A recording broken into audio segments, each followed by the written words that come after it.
أهلاً بوصية رسول الله صلى الله عليه وسلم. يلا بينا نعرف نبينا. يلا صلوا على النبي صلى الله عليه وسلم. اللهم صل وسلم وبارك على سيدنا محمد وعلى آله وأصحابه وسلم تسليماً كثيراً.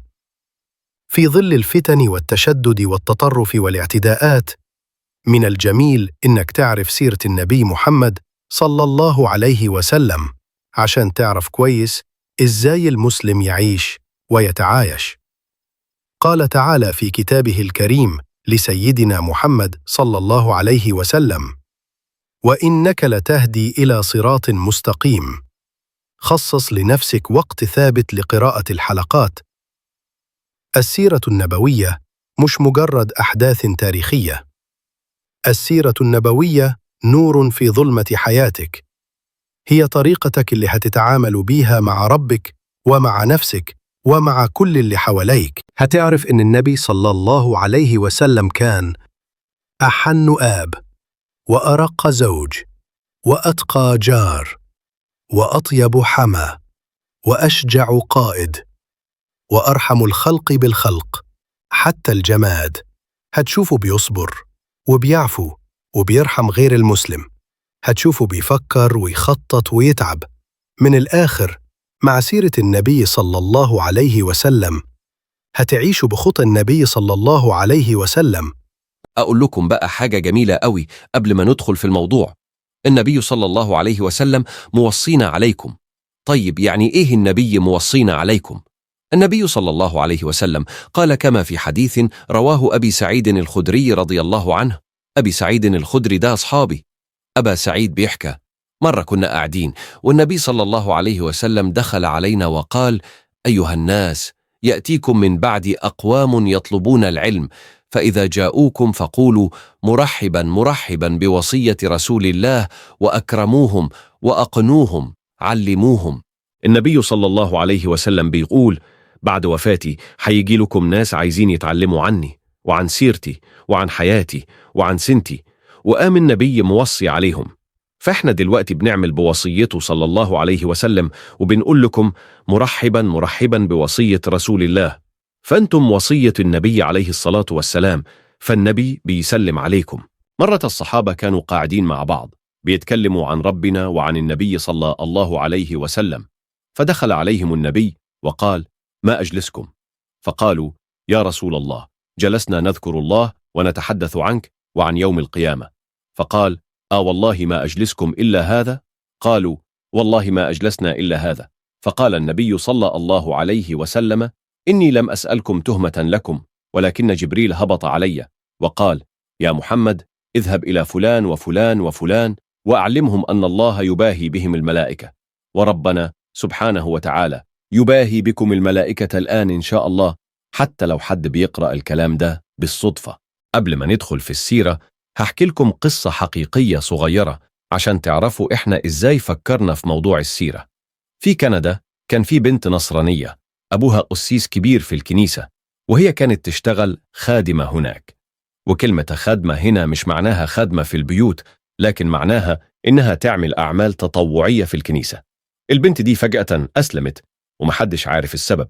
في يوم واحد كلمها وسألها: أنت أسلمتي ليه؟ فقالت: أنا أسلمت وأنا مقتنعة جدا بديني. فسألها: إيه رأيك في نبي الإسلام قبل ما تدخلي الإسلام وبعد ما دخلتي الإسلام؟ قالت: قبل الإسلام كنت أظن أنه رجل مجنون عنيف يقتل كل من لا يؤمن بدينه، متعطش للدماء وشهر سيفه دائما. الرجل استغرب وسألها: طيب وبعد الإسلام؟ قالت: بعد الإسلام عرفت أنه أعظم إنسان مشي على وجه الأرض. فقال لها: إيه أكتر أمنية نفسك تحققيها؟ قالت له: نفسي في حاجة واحدة بس، نفسي أموت. فاستغرب وسألها: ليه طيب؟ الإسلام دين التفاؤل وحب الحياة، دين جميل ما فيهوش كآبة، ليه عايزة تموتي؟ قالت: عشان دي الطريقة الوحيدة اللي هشوف بيها صلى الله عليه وسلم، أقف قدامه وأكلمه. أنا بقيت بحب الموت عشان أقابله عليه الصلاة والسلام. فسألها: طيب تحبي توجهي رسالة إيه للعرب المسلمين اللي بيعرفوا لغة القرآن؟ فقالت إجابة صعبة جدا: هقولهم حاجة واحدة بس، سامحكم الله يا مسلمين إذا لم تعرفونا من هو محمد صلى الله عليه وسلم.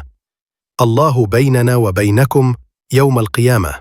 وتابعت: أنا هقف قدام ربنا يوم القيامة وأقول له: هم المسلمين دول السبب، ولا عرفونا برسول الله، ولا بيمثلوا أخلاقه، إحنا مش بنشوف فيهم اللي المفروض نشوفه. الكلام ده كان صعب جدا، وخلى كل واحد فينا يسأل نفسه: طيب إحنا لما نقف قدام ربنا هنقول له إيه؟ ولما نبص في وش النبي صلى الله عليه وسلم هنعرف نرفع عينينا فيه إزاي؟ ومن هنا جت فكرة الصفحة. هدفنا إننا نوصل سيرة النبي صلى الله عليه وسلم بأسهل طريقة ممكنة للناس اللي مش بتقدر تقرأ كتب عنه أو تروح أماكن تسمع عنه. ما ينفعش أكتر إنسان بيحبك وأكتر إنسان هيشيل همك يوم القيامة تعرف عنه بس شوية معلومات بسيطة.